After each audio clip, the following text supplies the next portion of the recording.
பொதுவாக என் மனசு தங்கம் அப்படின்னு சொல்லிட்டு எல்லாருமே எதிர்பார்ப்புக்குரிய ஒரு படம் வந்து ரிலீஸ் ஆக போகுது. ஸோ சூப்பராக இருக்கிற அந்த படத்துடைய டீம் வந்து நம்ம கூட இருக்கிறாங்க.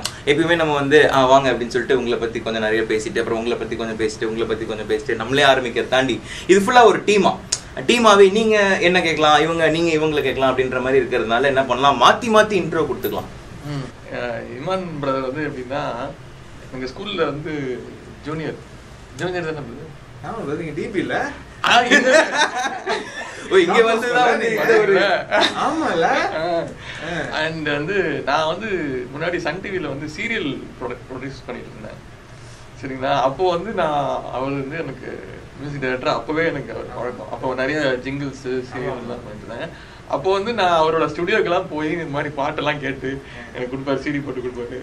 ஸோ சினிமாவுக்கு வர்றதுக்கெல்லாம் முன்னாடியே எனக்கு வந்து அவர் தெரியும். அப்படியே திருப்பி நீங்க அவருக்கு உதயநிதி பிரதர் வந்து ஆக்சுவலாக அவருக்கு மேலே ஒரு பெரிய மரியாதை எப்போவுமே உண்டு. அதுவும் குறிப்பாக எங்களுடைய லைஃப்பில் ரொம்ப ஒரு முக்கியமான தருணம் வந்து மைனா திரைப்படம். அந்த டைமில் வந்து ரெட் ஜெயண்ட் உதய சாரும் ஏஜிஎஸ் நடத்தி சேர்ந்த அகரம் சாரும் 2 பேரும் இந்த படத்தை பார்த்து உங்களுக்கு இந்த படத்துக்கு மேலே முழு நம்பிக்கை வச்சு இது நாங்கள் வந்து டோட்டலாக நாங்கள் ரிலீஸ் பண்ணோம் அப்படின்னு முடிவெடுத்து ரிலீஸ் பண்ணாங்க. இவங்க 2 பேரும் சேர்ந்து அந்த படத்தை அப்படி அது அந்த ஒரு அன்னைக்கு வந்து ஒரு நாள் அந்த ஒரு விளம்பரம் வந்தது, ரெட் ஜெயண்ட் அண்ட் ஏஜிஎஸ் வழங்கும் மைனா. அந்த நாள்லேருந்து அது வந்து பெருசாச்சு, இந்த திரைப்படம் வந்து பெருசாச்சு. ஸோ அதுக்கு முக்கியமான காரணம் வந்து உதய சார். ஸோ அந்த ஒரு நன்றி கடன் வந்து எப்போவுமே உண்டு. இன்னும் படங்கள் பண்ணுறோம், பண்ணவே இல்லைன்னா கூட வந்து டிரெக்டர் சார் தளபதி பிரபு நீங்களே ஒரு இன்ட்ரோ. தேனல் வந்து படம் பண்ணலாம் அப்படின்னு சொன்னாங்க. சரி ஓகே அப்படின்ட்டு நிறைய கதைகள், ஒரு 2 மாதம் கதைகள் கேட்டே இருக்கும். பாலசுப்ரமணியம் சார் வந்து இந்த படத்தோட கேமராமேன் வந்து எனக்கு ஒரு டெக்னீஷியனை தாண்டி எனக்கு ஒரு பிரதர் மாதிரி, எல்டர் பிரதர் மாதிரி. அவர் வந்து இந்த கதை கேட்டு நீங்கள் கேளுங்க சார் எனக்கு பிடிச்சிருக்கு அப்படின்னு எனக்கு அமிச்சாரு. அப்போ தளபதி வந்தாப்புல பவுண்டட் ஸ்கிரிப்ட் இருக்குது, அப்படியே க்ளீனாக ஒரு 2.5 hours நரேஷன். எனக்கு ரொம்ப பிடிச்சிருந்துச்சு, நிறைய டவுட்ஸ் இருந்துச்சு, ரொம்ப பிடிச்சிருந்துச்சு. அப்போ ஒரு ஃபர்ஸ்ட் ஹாஃப்லேயே நான் வந்து ஒரு விஷயம் நடக்கும்னு நினச்சி அது நடக்கலை. அங்கேயே நான் வந்து சர்ப்ரைஸ் ஆகிட்டேன். செம்மையாக இருக்குது தளபதி, நான் ஆக்சுவலாக நான் இப்படி நினைக்கல, பட் இந்த ஒரு ட்விஸ்ட்டு நல்லா இருக்குது அப்படின்னு செகண்ட் ஹாஃப் சொன்னார். பண்ணுறதுன்னு ஓரளவுக்கு முடிவு எடுத்துட்டேன். என்ன டைட்டில் வச்சுருக்கீங்க அப்படின்னா புக்கை மூடி என்கிட்ட இப்படி கொடுத்தாரு. அதுதான் பொதுவாக என் மனசு தங்கம். ஹலோ அது ஏன் டைட்டில் அப்படின்னா, ஏன்னா நான் அந்த டைட்டில் வந்து ஒரு 2 years முன்னாடியே வந்து சும்மா ரெஜிஸ்டர் பண்ணி வச்சேன். ராஜேஷ் சார் வந்து இதை பண்ணி வைங்க சார் அப்படின்னாரு. எனக்கு எப்பயாவது தேவைன்னா அவங்ககிட்ட வாங்கிக்கிறேன் அப்படின்னு. அதான் ஒன்று சார் அதனால சார் உங்கள்கிட்ட காசு சொல்லியிருக்கேன், நீங்கள் தான் சார் டைட்டில் வச்சுருக்கீங்க பண்ணுங்க சார். அப்படி ரொம்ப தெளிவாக இருந்தார், என்ன எடுக்கணும் என்ன விஷயங்கள். புது டைரக்டருங்கிறதுனால அந்த எந்த விதமான ஒரு பயமும் பதட்டமும் இல்லை.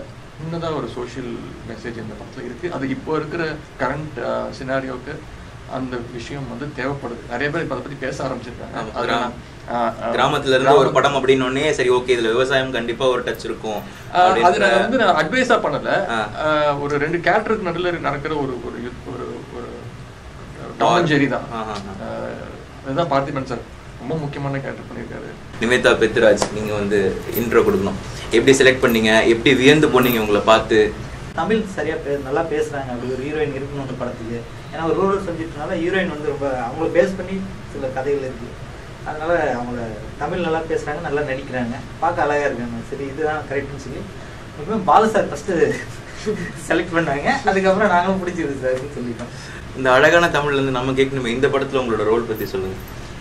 இந்த படத்துல ரோல் வந்து ரூரல் சப்ஜெக்ட். ரொம்ப நீங்க எப்படி செலக்ட் பண்ணி ரூரல் போகணும்ன்றமா அப்படின்ற மாதிரி எடுத்தீங்களா? இல்ல அது பண்ணணும்னு எனக்கு already it was there in back of my head. ஆனா இந்த படம் வந்து அமைஞ்சது தான். கடுப்பான மொமெண்ட்ஸும் இருந்திருக்கும்ல, ஐயோ இந்த விட்ட வந்து மாட்டிக்கிட்டோமே அப்படின்ற மாதிரி எதனா ஒரு மொமெண்ட்டாவது இருந்திருக்கும்ல? அப்படி கடுப்பான மொமெண்ட்ஸ் இல்லை ஆக்சுவலி. தளபதி பெரிய ப்ளஸ் என்னன்னா பீப்புள் மேனேஜ்மெண்ட் வெரி குட். அது வந்து நிறைய டிரெக்டர்ஸ்க்கு வந்து பயப்படுவாங்க. அது வந்து கிட்டத்தட்ட ஒரு 2000 பேர்லாம் வரும்போது அவர் ஈஸியாக வந்து சமாளிச்சுட்டு போயிட்டாரு. அவரு சமாளிச்சாரு. சூரியனும் ரெண்டு ஊருக்கு சம்பந்தப்பட்ட பிரச்சனையா, அது வந்து ஒரு 4 நாள் ஷூட் பண்ணோம். கிட்டத்தட்ட ஒரு 2000-3000 ஜூனியர் ஆர்டிஸ்ட். அதை வந்து மேனேஜ் பண்றதுதான் யோசிச்சு பாருங்களேன். நாளைக்கு மைக்ல கத்திக்கிட்டு இருப்பாங்க, இதெல்லாம் உள்ள ஓடி டென்ஷன்ல அது அந்த டைம் ஃப்ரேம்குள்ள முடிக்கணும். ஒரு விஷயங்கள் இருக்குல்ல. ரொம்ப கூச்சமான ஒரு மொமெண்ட் எம்புட்டு இருக்கா சாங் ஷூட்டிங் அப்போதான் ரொம்ப கூச்சமாக இருந்துச்சு. ஏன் ஒன் மோர் சொல்லியிருந்ததுனால ரொம்ப கூச்சப்பட்டு தான் பண்ணேன். நீங்க தான் ஒன் மோர்னு கேட்க சொன்னீங்க அப்படின்னு ஒரு நியூஸ் வேற வந்தது. எம்புட்டு இருக்க ஆசை மாதிரி இதுல வந்து அம்மணி சாங் கொஞ்சம் இருக்கும். பட் அந்த அளவுக்கு இது இல்லை. அந்த படத்துக்கு அது தேவைப்பட்டுச்சு. நான் ஃபர்ஸ்ட் டைம் பார்க்கும்போது அப்படியே வந்து அதுக்கப்புறம் மாத்துறதே கிடையாது. எப்ப அந்த பாட்டு போட்டாலும் அந்த பாட்டு ஃபுல்லா முடிச்சதுக்கு அப்புறம் தான் ஆபீஸே கிளம்புறது. இதுல என்னன்னா அது சென்சார் போய் 7 கட்டு கொடுத்ததுக்கு அப்புறம் தான் அந்த சாங் அது. இப்ப சென்சார் மேல ஒரு கோவம் வருது. ஏன் இப்படி பண்றீங்க நீங்க? அது சொன்னோன்னே பிருந்தா மாஸ்டர் பயங்கர டென்ஷன் ஆயிட்டாங்க. அப்புறம் வந்து இதுல அம்மணி சாங் பிருந்தா மாஸ்டர் பண்ணிருக்காங்க. இவங்க அங்க கிராமத்துல வந்துட்டு எனக்கு இது வேணும், கூல் ட்ரிங்க்ஸ் வேணும் அப்படி அப்படி அந்த மாதிரி ஏதாவது எக்ஸ்பீரியன்ஸ் ஏதாவது வீடுல இருந்தா போயிட்டு கிச்சன்ல உள்ள போயிடுவாங்க. அங்க ஏதாவது பாட்டியோட உட்காந்து பேச அரட்டை அடிச்சுக்கிட்டு அப்படியே போயிடுவாங்க. ஏன்னா அவங்க அந்த மதுரை பொண்ணுங்கிறதுனால அந்த ஒரு ஹீரோயின், நான் ஒரு ஹீரோயின் அப்படிங்கிறது வந்து எதுவுமே கிடையாது. Very comfortable. நல்லா எஃபர்ட் எடுத்தாங்க. சாங்லாம் வந்து நல்லா பண்ணணும்.